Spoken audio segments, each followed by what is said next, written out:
No, no, no, no, no, no, no, no. Brennan Allen did not beat fucking RDR. I I don't know. I want to do a whole review on this card, but I literally RDR just fucking the fight just ended like 5 minutes ago. I have to go on here and I have to just rant. How did this man beat Robert Whitaker? Like nothing against Robert Whitaker, but how washed is Robert Whitaker? Like to think that the slightest adversity in grappling, you know, for RDR just changes the whole entire fight, the whole entire outcome. RDR looked really, really good in that first round. I wouldn't say really, really good, but he almost had an arm triangle, had the back for the majority of the round. That second round, he didn't look too bad either. But Allen, man, just being able to reverse and just really keeping a dominant position. I mean, like, bro, RDR was fucking gassed out by the end of the second, I'm pretty sure, or third. I don't know. He's not being able to get up. Like, bro, why did Brennan Allen have to win, bro? He's in the top 5 again. Bro, he's gonna be fighting fucking Imavov or some shit next, bro. Like, bro, how does this man keep finding his way into the top 5 of the middleweight division? Genuinely, bro. It's like Vettori. Like, bro, why, RDR, why?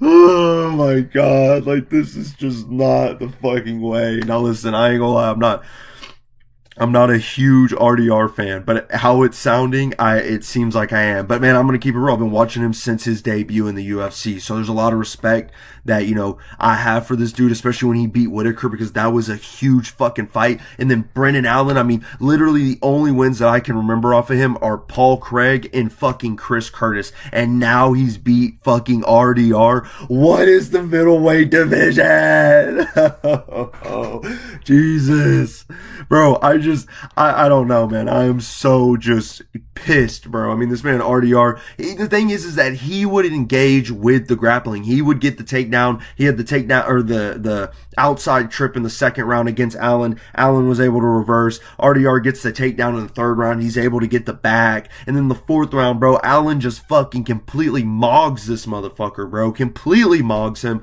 Gets a double leg of his own, marabs his ass, picks him up, takes him to his corner and fucking dumps him. I mean, dude, I don't know. It's crazy, man. Because I was really saying, like, you know, Fluffy, it sucks that he wasn't able to, you know, get this fight, because looking at, you know, if Fluffy got this fight, he was probably going to win, especially with a full training camp. I mean, Allen didn't even need a full training camp. RDR had a full training camp and got absolutely destroyed. I mean, seriously, I hate to say it, but, like, seriously, he just, like, what the fuck, RDR? Like, I just cannot explain it, man. Fluffy probably gonna fight like a Whitaker or even Vettori. I'm not gonna lie, man. I could see him fighting like Vettori or maybe like someone else lower in the rankings. I did also say, because what's it call it? What's his fucking face? I just forgot it. Fluffy's been calling for a fight with Izzy for a little bit, and I could see that happening. I'm gonna keep it 100% with y'all. MVP versus Izzy is going to be a fight. I don't know if people really want to believe me when I say this, but that will be a fight. Style versus style. You know it. I know it. I just feel like it is going to be a fight that happens. It's going to make money. It's going to be like a Perth card or maybe like a Las Vegas card. I don't fucking know. Overall, though, like, with this main event, dude, like, man, this fucking sucks, dude. It's good for Brennan Allen to win, man, like, in all, like, I'm not gonna be salty about it, because it is just fucking UFC. It's a damn sport, but Brennan Allen did a really good job just being very, very dominant. And RDR, I mean, he just gassed out. That's it. He just gassed out so hard, bro. In that fourth round going into the fifth, or the end of the fourth going into the fifth, it was over. It was over. I don't know what it was. I don't know if he just had a really bad camp, but I mean, I guess he did, because if you guys don't remember, a couple days ago, he posted himself weighing at 220, which supposedly, like, he had like 20 pounds of stuff on, even though he probably was like 210, 215, maybe like 205 or something around that time the video was taken. It was like 4 days ago. So, yeah, he may have just had a really bad weight cut. That's really all I can say about this main event. For Allen, like I said, he's probably going to be fighting someone like Imavov or someone maybe even below that. I'm not sure. Also, with the middleweight division, there's been a lot of talk with Hamzat going up and wanting to fight Pereira, and I'm going to be making a video about double champ fights that I want or don't want. I don't really know, but I'll do that in the future. We're just going to move on to the rest of this card because it was a pretty solid card. I think the prelims were really what brought in this main card. Just very, very weird. A lot of weird reffing, not really just on the main card, but just throughout the whole fucking fight. Moving on to this fight, Kevin Holland versus Mike Malott. Listen, I'm just going to say this much. There's really not anything to say about this fight. Mike Malott was able to land 2 nut shots on Kevin Holland within a minute. Kevin Holland was super hurt. I mean, I thought the fight should have just been stopped, DQ'd, or no contest, whatever the hell. And Mike Malott, even though the fight did continue, Mike Malott just did really well, even though he did definitely take a lot more damage in this fight. I think he was just the real aggressor coming in with the shots, catching Kevin coming in, hitting him with that left hand, and then, getting Kevin up against the fence. There was a moment where he landed a 3-4 and then a knee to the head. I would just say he had a lot more significant moments than Kevin, and Kevin just after that nut shot did not look good at all. Just very on and off. Mike Malott's now in the top 15, so good for him. Decent co-main. Just a weird co-main because, I thought it was going to end. But hey, moving on to the next fight, though, we got Chito Vera versus Amin Zahabi. I just, overall how I feel about it, Chito Vera, the first round, I thought he won, mainly because he was just landing that body shot, or that body straight, or not body straight, my bad, he was landing that body teep, the body kicks. I'm pretty sure he had a really nice right hand or left hand straight to the head of Zahabi in that first round. Zahabi didn't really have anything too crazy coming into the first round. The second and third, I could see more being his, argument for how he won. Chito, broke his finger in the first round as well. The second round starts, Vera is able to drop Zahabi. I guess that's kind of what won Vera, in my opinion, the first and second round. Because even though I think, Zahabi did well in that second as well, he still was able to recover pressure because Vera, he just plays it very, very slow, looking to just knock you out, kind of like a McGregor, but not a prime McGregor, just a dude that, is very, very just slow. I wouldn't say quiet, but, just, not really quick to kill, I guess. And Zahabi, I mean, there's nothing against the guy. He is just a split decision machine. I don't think he's really that good. He won in Canada against Aldo, which was a split decision. And then this fight, they're just not that good of guys. And I feel like it's pretty easy to nudge or nub. I don't fucking know. Nudge, split decision wins off of because, Vera, Aldo, they're just not really in their prime. There was a moment in the second round where Zahabi and Vera are going at it, it ends, and then they start staring at each other. Unfortunately, it cut to a commercial for me, so that was pretty fucking stupid. I kept getting the same, dumbass AI fucking field goal kickoff bullshit. That was just stupid. I didn't need to see any of it. I don't know. It's just me ranting about some dumb shit. I'm trying to think if there was any weird reffing moments in this fight. I don't think so. Third round was pretty good. Zahabi really just marauding. That's what I think. Being a marab, just throwing punches, seeing what can land, throwing shit at a wall, seeing if it will stick. And it did. He got the win, so pretty good fucking win for him. Manon Fiorot versus Jasmine Juadavicia Jasuti. I don't fucking know. I remember, when the fight was first beginning, what it was. Really, all that happened was Fiorot was she had way more output. She was able to land a straight, hurting Jasmine really, really bad. Then clinches up Jasmine. Fiorot clinches up Jasmine, throws a body knee. Jasmine starts to fall. Fiorot lands a knee to the head. I don't even know if it really went through, but it did look like it went through. Jasmine went to the ground, then went over into a turtle position. Fiorot gets the top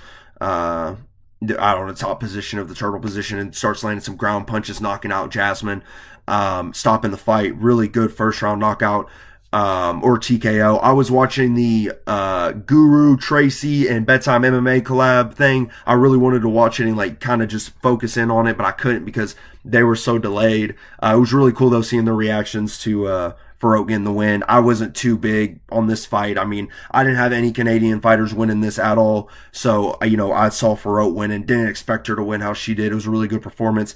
And, I'm not going to lie, she claiming her spot as that true number one contender. Zhang Wei Li who? For real, bro. Let's keep it real. Fiorot really, she came up short. Just like they said in that promo tour fight, she came up short of the belt. She gonna get it again. So, moving on to the next fight, though. Charles Jourdain versus Davy Grant. Holy shit, it is awesome to see Charles Jourdain back at it. especially because, he had his brother, which I didn't get to mention in that Contender Series video. But Charles Jourdain, man, just what a fucking just legend, bro. I don't even care. Whenever I first started watching UFC, he was one of the first dudes that I really started to become a fan of, especially his TikTok, because he's just he makes funny ass content.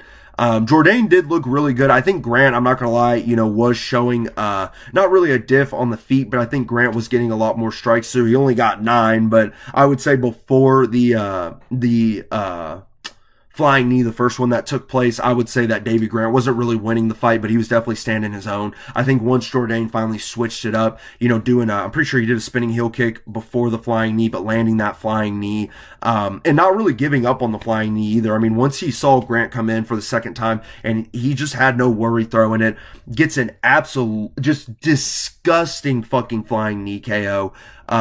Not really a KO. It was a submission. It was a guillotine choke, but still, he drops Davy. Davy starts coming in. Jourdain explained it perfectly because Davy likes those looping shots, so he comes in just very vertical, I guess, not really at an angle. So Jourdain just fucking jumps, gets the flying knee. DC was calling it a jumping knee. Don't know why, but just completely makes Davy's fucking face go inward. Just disgusting. Davy falls flat to the mat. Jourdain starts to land some pretty good ground and pound shots. Davy tries to recover, get Jourdain out of his guard. I don't think Jourdain was in the guard, but he was in a stack guard. Grant is able to get Jourdain away and try to go for his own takedown. I mean, I don't think he was really trying to go for a takedown, just really trying to recover. He gets the legs of Jourdain, where Jourdain instantly locks up a fucking guillotine choke. Almost looks like a ninja choke with how tight it was. I mean, seriously. You see in the replay, too, that Davy's fucking nose is just, there's just blood just coming out, dude. It was so nasty, and yeah, Davy Grant taps and Jourdain gets the win. It's really fucking dope to see him and his brother. I mean, they're both having some success in the bantamweight division. I guess Louis, not having his debut in the UFC yet, but still the Contender Series and a really good performance.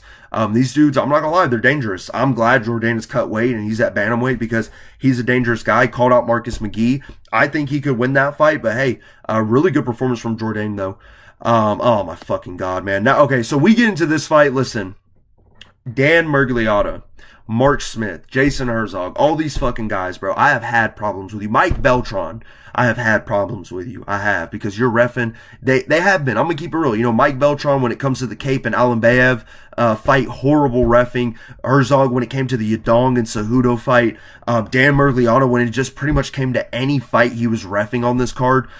Just what the fuck was he doing, man? Kyle Nelson, I'm going to keep it real. I don't really remember what happened in this fight. I just remember the end of the first and just being what the fuck.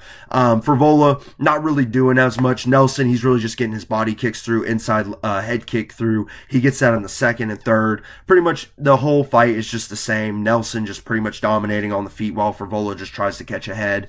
There was a moment where Nelson was able to hurt Frevola, get him backing up, and then land a really nice, I think it was a right hook if I'm right, dropping Frevola very, very bad. This was near the end of the round. Nelson starts putting ground and pound shots, very clear, very clean, going through.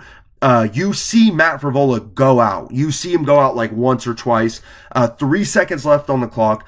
Dan Miragliotta steps in, and you think the fight is over. They do a whole replay. I'm gonna tell you, through the second and third round, they do a whole replay of what the first round what happened in the first round. And basically from the replay, what you see, the fight should have been called off. Dan Miragliotta called the fight off, but he didn't wave his hands, so it didn't get called. You see Nelson just bouncing Matt Frevola's head off the canvas with punches. And Dan Miragliotta steps in with 3 seconds, and the timer doesn't go. It doesn't go. It doesn't go to zero. It would make sense. I'm not going to lie. It would make sense if Dan came in and the clock was still going and it stopped. It stopped at zero. Did not fucking do that whatsoever. And the rest of the fight, I mean, I'm just keep it real. It's great that Frevola was able to stay in the fight. I'm going to keep it real. I think he was able to get hurt again in that third round, but overall managed to stay in. Just what the fuck moment from the refs. Seriously, Dan, what the fuck, dude. Once again, what I have to say about this main card, I guess I didn't say it, but underwhelming as fuck. Genuinely, just very underwhelming. Good performances, but just very underwhelming. Excuse me.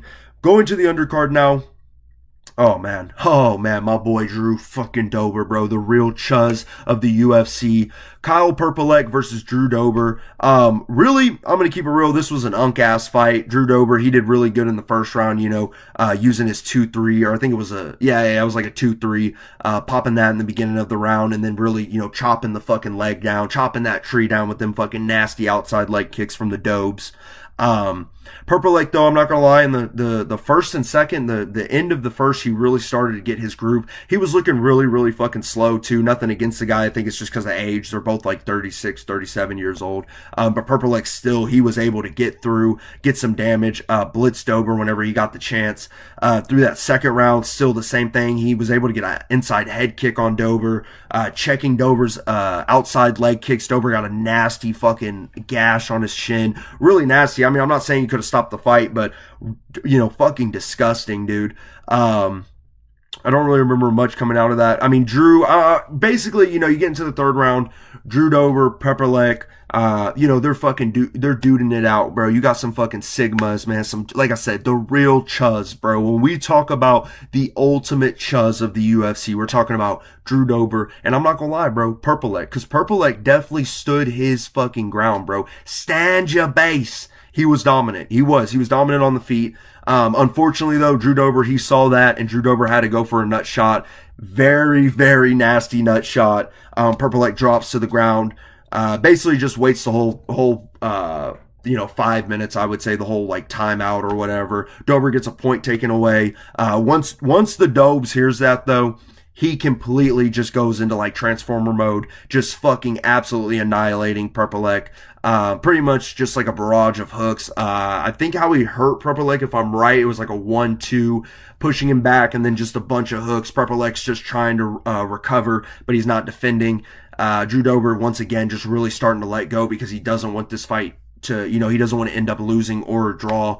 And ref pretty much just calls it a standing TKO. Really good performance from Drew Dober. And pretty much just both of them. I thought Perpelek, I'm not gonna lie, I thought he was a washed motherfucker. He's got fucking bony ass shoulders, bro, looking like he's got some knight armor. I'm not even gonna lie, it really looked like he got some armor in them motherfucking bones, man. He needs to be like McGregor with Cerrone, man. He needs to do them shoulder fucking bumps, bro, because holy shit, dude. Not the other bumps that McGregor be doing, but just good performance from Dober. Great to see him back. Moving on to the next fight. Holy fuck. Gibson versus, I'm going to keep it real, I don't know the fucking guy's name. Aluguekiling. I don't fucking know. Dude gets an insane fucking straight right knockout on Cody Gibson. Absolutely just dropping him to the mat. I'm pretty sure there was some ground and pound shots. Fight should have been over from there, though. Before that, Arik, I don't fucking know. We'll just call him Arik. He was able to land a straight right before, kind of setting up that knockout. Gibson tries to come in with that inside leg kick, or I think it was an outside leg kick, and Arik just answers with that, that right hand, dropping him right on, landing that right hand on the chin of Gibson, dropping him really, really bad. And then getting some ground and pound shots. Ref stops the fight. Insane fucking first round KO, 20 seconds in.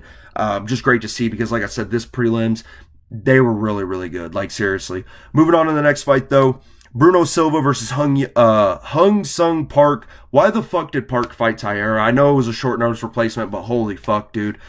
Bruno Silva really showed levels. Park was able to get his own takedown in the beginning of the round, but Silva was able to break, drop Park with an uppercut. And really just, in my opinion, just like I was saying about, who was it? That was kind of like Marabin on the feet. Zahabi. Silva kind of just did his thing like Marab. Seriously, he looked like a mini Marab out here where, he would go with the exchanges, land some decent shots. As soon as Park started to get a little bit good on the feet, just a little bit better than Silva, Silva would shoot for a takedown, getting it. Really just, tiring out Park, just kind of wobbling the mindset. And, because Park really wanted to stand and bang. You could tell, Silva just did really, really good in just staying dominant, controlling the whole entire fight. There was a point, I don't know if it was the second or third, where he gets a tomahawk elbow on Park. He has a spinning elbow. Basically, Silva, he's just grappling the whole time, landing really good shots. He has enough of Park. He tries to get the back of Park. He goes for a takedown, tries to get the back of Park. He does end up getting it. Park is able to kind of just, I guess, swivel out, if you want to say that, of the back, or, to scramble, get to a turtle position. Silva's able to get a top position where he basically just gets a standing rear naked choke. Not a standing rear naked choke, but he gets a rear naked choke with no hooks in. Crazy. We've been seeing that a lot too. Hold on, I gotta scroll down a little bit. My bad. But we've been getting that a lot, man. I'm not gonna lie. Cool to see Silva back. You know, he got absolutely demolished by Van, but to see him come back and then beat a good prospect like Park, who was undefeated at a time, and his only loss is to a top 5 opponent. I mean, much respect to Silva. Great performance. Park, really young guy. He's just getting fed some killers. I hate to say it, but, you know, just young dude. He needs to keep climbing up in the maybe not the rankings, but, you know, with the prospects, the flyweight prospects, and we'll see. Really good fight, though. Really good performance from Silva and a good finish. Moving on to the next fight, though. Holy shit, dude. Danny Barlow versus, I'm just going to call him Jordan Santos. Holy fuck, man. This was probably fight of the night. I'm not going to lie. This was a really good fight between just, I don't even know, man. I mean, Danny Barlow, left hand to God, or left hand, I don't even know. But his left hand, dude, super deadly. Santos, just a granite chin. A gas tank is just insane. Just the pressure that he was able to put out in this fight. Throwing that 1-2 back and forth. Just really a lot of back and forth with Danny Barlow. But when they got hurt, when they were able to hurt each other, holy shit, man. It was just the exchanges that were just very insane. Barlow, once again, just getting that thudding left hand. Very nice straight, but Santos, you know, answering right back with a 1-2, hurting Barlow, and then coming in with a 3-2, really just changing it up. And I'm more talking about the second round, because the first round, there wasn't really much that happened, just a lot of back and forth. But that second round, Barlow was able to get a really nice left hand straight to the forehead of Santos, or I think it was like the temple, hurting him really bad, doubling it up. There was a moment where there was a foul, if I'm right, and right when the foul happens, I think it was on Santos. Santos recovered, and Barlow answered right back with a left hand. And just really, I mean, overall, man, just insane, just adversity for both of them. I know Barlow ended up losing this fight, but still just a really good fight for both of them. The third round, Santos is basically just, Barlow is very gassed from throwing that left hand. You can tell there's a lot of power in that left hand, so he just depletes all of it. Santos just, you know, still pressuring, doing what he can. Barlow trying to answer back. Santos goes for one of his inside leg kicks. He was landing those pretty well in the first and second round, kind of stunning Barlow's footing. And Santos is able to get an inside leg kick. Barlow drops to the ground. Santos just pretty much remains the top position in the guard. Landing some ground and pound shots. Barlow's able to get out, or Santos stands up. I'm pretty sure Barlow gets out, though. And yeah, there was really nothing else that happened in the end of that third round. I had Santos winning the second and third. Maybe more of the first. I'm not really sure. I think the second and third, because that second round, he really started to get a lot more significant shots in. Instead of Barlow, I can't even lie, I think he hurt Santos twice in the fight, especially in that second round, but it just wasn't enough to knock down Santos. Barlow, same with him, he wasn't getting knocked down, just caught a little bit more damage than Santos, and yeah, 28-29 decision for Santos, have no problem with it. I don't think there was anything weird with the reffing in this fight. I honestly, real quick, before we move on to other ones, I want to get back to this one because there was some weird moments. I'm pretty sure there was a moment where Prepolek dropped his mouthpiece. Dober and Prepolek are just going at it, fighting, and the ref steps in. I don't know the dude's name, but he was in a couple fights where some mouthpiece fell out, and he would just stop the fight too early to get a mouthpiece in. It's just weird, man. The reffing was just very, very weird on this card. And that's what you get when you go to fucking Canada, bro. Like, I'm just gonna keep it real, man. Like, shit, dude. Moving on to the next fight, though, we have Stephanie Luciano versus Ravina Oliveira. This fight sucked. Like, I'm just going to keep it real. Nothing against, I guess it's more towards, like, Oliveira than Luciano, because Luciano actually didn't really do bad. Mainly just not engaging with Oliveira and trying to come in, because Oliveira tried to counter a lot with a 2-3 over and over and over. Luciano did really well in just mixing up the fight, taking it to the ground, you know, some side kicks, high kicks, landing an elbow. She just did really good, just, you know, I guess really being a veteran fighter, if I'm right, because Oliveira, I think, made her debut. I could be wrong, though. Luciano was able to get a takedown, get to the back, get a rear naked choke. Very nasty rear naked choke, too. Very tight. And yeah, just not really that much. A lot of just back and forth once again, just kind of, you know, tit for tat with the leg kicks. Really good fight, though. I mean, I'm not going to lie. It's a one-sided Luciano. I would probably say this is the worst fight on the card. I mean, I'm not gonna lie, Nelson and Frevola, if it went to a KO, it would be a better fight, but that really wasn't that great of a fight. But still, really good finish. And yeah, moving on to the second to last fight. Azamat Bekoev versus Yorsiri Belgorari. What the fuck, dude? I don't... this fight did not suck at all. Yorsiri, it was really cool seeing this, because you have a Russian fighter, and this dude, he has a record of 20. He had a record of 20-3. Looked really scary, like, seriously, I'm going to keep it real. Bakayev looked really, really scary coming into this fight. And he just didn't do anything scary at all. I think Bagori was the one that actually looked scary, with him being very, very tall, circling around the cage, being very smart. Reversing positions. There was a moment where Bakoyev does get a takedown, but Yorsiri is throwing elbows, and he cuts Azamat really, really bad on the side of his head. Starts bleeding really, really bad. Bakoyev just basically depletes all his energy throughout this fight, just going for takedowns, throwing nothing but overhands. There's moments, I'm pretty sure it was just the first and second, where he lands like a 3-4. It looked pretty nice, but it wasn't anything too crazy.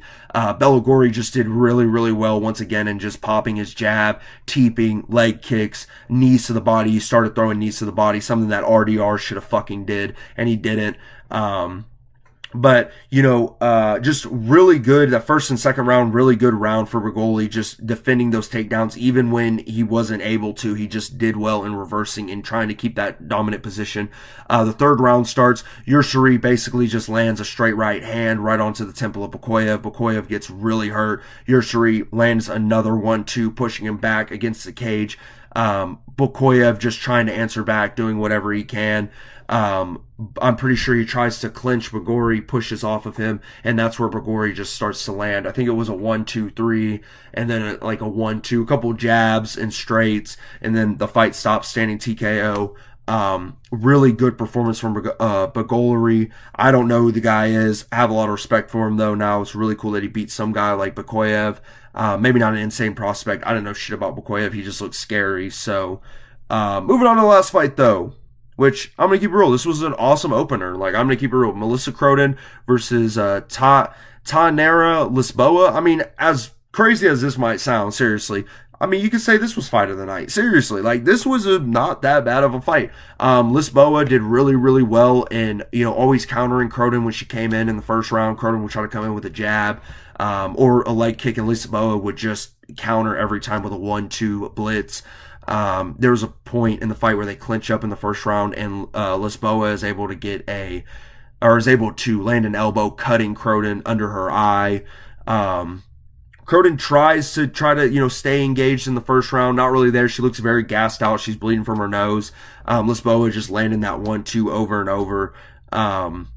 Second round starts, basically the same thing for the majority of the round, till Croden is able to basically just, I don't even know, she just gets like a second wind or like a second adrenaline shot and just goes for it. I'm pretty sure she lands a 1-2 of her own, hurting Lisboa, pushing her against the fence. Lisboa drops to the ground, thinking that she could stop the fight, that Croden is going to stop the fight. But Lisboa does well in trying to go for an armbar, and that's where they stay at the remaining of the round. Croden tries to land some body knees to the shoulder. Round ends, third round starts. Lisboa is basically tired. She's trying for whatever. Croden, like I said, a second wave of just adrenaline has hit her. She's really pushing, trying to get that finish. And basically she beats Lisboa due to exhaustion. There was no knockdown, but there was a moment where I think it was Croden, because she got her own takedown, if I'm right. And I'm trying to think about what happens. They just try to get up, they get up. Croden lands, if I'm right, a straight right hand, hurting Lisboa, getting her against the cage. Lisboa tries to shoot for a takedown, doesn't work. She tries to shoot again, gets up against the cage, shoots again. And Croden doesn't even do anything. Lisboa just gives up, goes to the ground, folds up, kind of like in a turtle position, but I think more just like folded up. And Croden lays ground and pound shots, getting the KO win. TKO win. But, I'm going to keep it real, man. Overall, how I felt about this card, it was a really good card. Like I said, though, about the main card, very underwhelming. Sucks that my boy RDR didn't get the win. Good for Brendan Allen, though, top 5. Hey, maybe he can get a title shot in the future. I'm not sure. Really, how I'm feeling about this card, though, I think I'll probably give it like a 7 out of 10. I mean, when the prelims were over, I was thinking like 9. I mean, almost 10. Like, this was a really, really good card. And then you just, like I said, you get to the really just underwhelming main card, and it just sucks. And then, of course, the main event. If you're going for Brennan Allen, then you're happy. But I literally only one of my fucking friends mentioned Brennan Allen just to fucking piss me off. And guess what? It worked. So that's all I gotta say. Let me know what you guys thought about the card. Like I said, I thought it was a really good card. And yeah, I hope you guys have a good rest of y'all's night. And I'll see you.